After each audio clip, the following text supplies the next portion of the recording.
Hey guys, so in this quick video I'm going to share with the reasons why you shouldn't buy the Xiaomi Smart Tower Fan 2, the pros and cons to be aware of.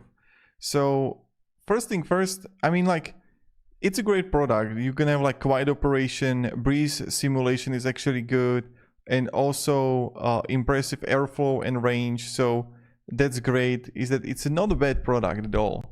But there are some cons that you have to be aware of. Also, like it's energy efficient. So the first thing first is that when you're gonna look here on specs, you have like a 2.4 GHz connection. This is the first thing. Also, another thing is that some is like normal when using the oscillation function can wobble when you're gonna use it for oscillation.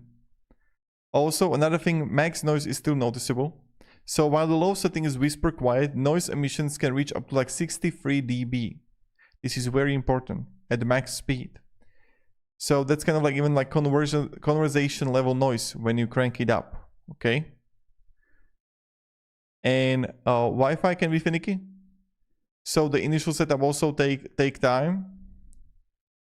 And you can't place it horizontally. I know it's like maybe you would like to do it and place it horizontally. You can do it. Also ad dependent for full functionality. So while basic controls work on the device, the 100 speed levels and custom breeze patterns need the app. If you hate apps, you're stuck with 4 speed levels on the physical buttons. So that's pretty much it. What kind of like thing to be aware of if you want to use it. Now,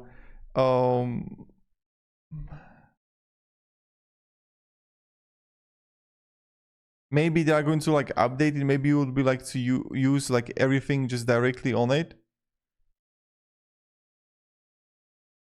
But yeah, thank you very much guys for watching, and have a great day and goodbye.